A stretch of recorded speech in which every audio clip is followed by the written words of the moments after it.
Hello मेरे प्यारे साथियों, दोस्तों ज्ञान परिवार का इस चैनल में आपका स्वागत है। दोस्तों एक बिहार सरकार की ओर से न्यूज़ जो आ रही है बेहद महत्वपूर्ण खबर है आपके लिए और उनके लिए है जो दोस्तों बंदूक रखने के बहुत शौकीन है या उनके लिए जिनकी कहीं ना कहीं जान पे खतरा बना हुआ रहता है।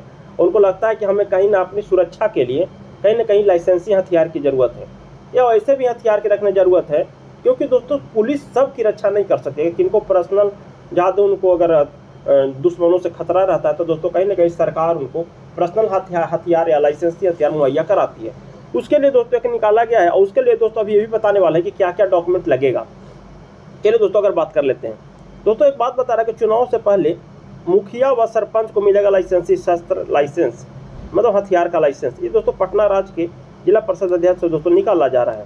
दोस्तों इसके बाद दोस्तों अगर आगे बढ़िएगा तो दोस्तों यहाँ पर देख लीजिए आप। तो बिहार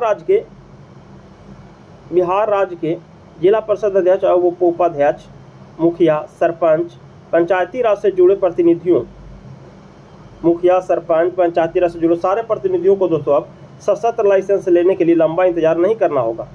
इसके लिए दोस्तों सरकार ने विधानसभा चुनाव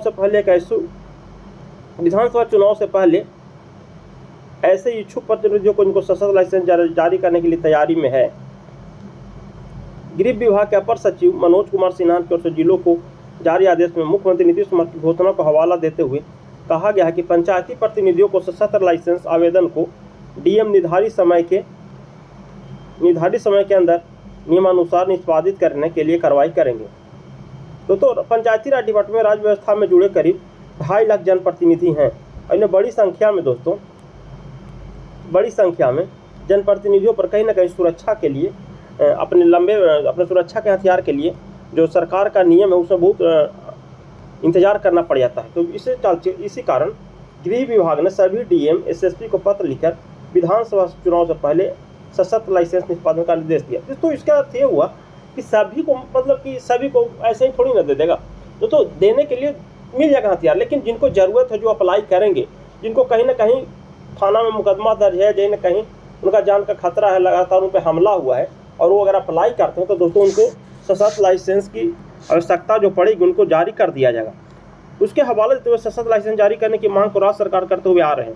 पंचायती राज विभाग के दोस्तों 18 जून को ही गृह विभाग के अपर मुख्य सचिव को पत्र लिखकर इस दिशा में कार्रवाई की मांग की जा चुकी है। इसके लिए सभी डीएम और पंचायती कचहरियों को 2016 के प्रावधानों के आलोक में नियमानुसार निर्धारित समय सीमा के अंदर निष्पादन करने का आदेश दे दिया है। तो ये तो हो गया कि दोस्तों की क्या प्रक्रिया से गुजरना पड़ेगा और किनके लिए किस नियम के तहत मिलेगा। अब दोस्तों इसमें आता है कि सर जो इसमें लगेगा क्या क्या डॉक्यूमेंट लगेगा। अगर कोई साधारण भी व्यक्ति हैं वो भी चाहते हैं कि हथियार लेने के लिए, उन पर हमला हुआ है और वो जनप्रतिनिधि नहीं है, तो उनको हथियार किस प्रकार से दिया जाएगा। अगर कोई सिंपल ही व्यक्ति को दोस्तों अगर बंदूक का लाइसेंस बनवाने के लिए जो डॉक्यूमेंट की ज़रूरत पड़ेगा दोस्तों, उसके लिए सबसे पहले आपको आधार कार्ड की ज़रूरत पड़ेगा। उसके बाद दोस्तों मतदाता पहचान पत्र जिसको वोटर कार्ड कहते हैं। उसके बाद दोस्तों आपको पैन कार्ड की ज़रूरत पड़ेगा। उसके लिए 4 में पासपोर्ट आकार के दोस्तों फ़ोटो की ज़रूरत पड़ेगी आपको लेने के लिए। उसके बाद दोस्तों मेडिकल प्रमाण पत्र दोस्तों इसलिए कि कहीं आप किसी पर आपको मेंटली डिस्टर्ब तो नहीं है कि हथियार लेकर किसी पर हमला कर दे बिना मतलब का भी। तो दोस्तों मेडिकल प्रमाण पत्र देना पड़ेगा, आय प्रमाण पत्र देना पड़ेगा। क्योंकि दोस्तों अगर आय आपको कम है तो आप 5 लाख रुपये का हथियार कैसे रखिएगा, 10 लाख का हथियार कैसे रखिएगा, और उसका चार्ज भी देना पड़ेगा। आय प्रमाण पत्र, एड्रेस प्रमाण, निवास प्रमाण पत्र, जिसको बिजली बिल दोस्तों आपको देना पड़ेगा। ड्राइविंग लाइसेंस देना पड़ेगा आपको हथियार के लिए। उसके बाद दोस्तों आपको इनकम टैक्स रिटर्न, कि दोस्तों अगर आप हथियार ले रहे हैं तो लोग अगर किसी आगे पीछे पड़े हुए हैं तो आपने क्या आपका इनकम का स्रोत है और कितना इनकम टैक्स रिटर्न भर रहे हैं। और मजिस्ट्रेट कार्यालय से जो आवेदन दोस्तों प्राप्त होगा वो भी आवेदन करना होगा। मजिस्ट्रेट या एसएसपी कार्यालय से आपको आवेदन मिलेगा। और दोस्तों हथियार रखने का आपको कारण बताना होगा। अगर आपको हथियार रखने का कारण नहीं बताइएगा तो दोस्तों यहाँ पर आपको रिजेक्ट कर दिया। क्यों हथियार रखना चाहते हो। तो दोस्तों हो सकता है कि आप बताइए कि मेरे यहाँ 4 केस मेरे पर हमने किया है, मेरे पर 4 जगह हमला हो गया है। इस कारण पुलिस वेरिफिकेशन भी करेगी आपके पास आकर हथियार मुहैया कराने के पहले, लाइसेंस प्राप्त करने के पहले। और उसके बाद लाइसेंस मिलने के बाद दोस्तों आपको राइफल दोस्तों किस प्रकार का पुलिस वेरिफिकेशन के बाद दोस्तों लास्ट चरण होता है। और उसके बाद दोस्तों आपको लाइसेंस मिलने के बाद आपको किस राइफल की आप रखना चाहते हैं, राइफल रखना चाहते हैं या शॉटगन रखना चाहते हैं, हैंडगन रखना चाहते हैं, 32 बोर का रिवॉल्वर रहना चाहते हैं, 22 बोर का पिस्तौल आदि और भी हैं जिनको प्राप्त कर सकते हैं। और 1000 से लेकर 2000 तक तो इसके लिए दोस्तों राशि चुकानी होती है। जबकि जो राइफल होती है जिसकी कीमत होती है दोस्तों, वो आपको वहाँ जाकर जहाँ से आप राइफल प्राप्त कीजिएगा वो राशि आपको एक मुश्त आपको वहाँ जमा करना होता है। मान के 10 लाख के राइफल दोस्तों, तो आप 10 लाख पर सिक्योरिटी मनी में आपका जमा हो जाएगा।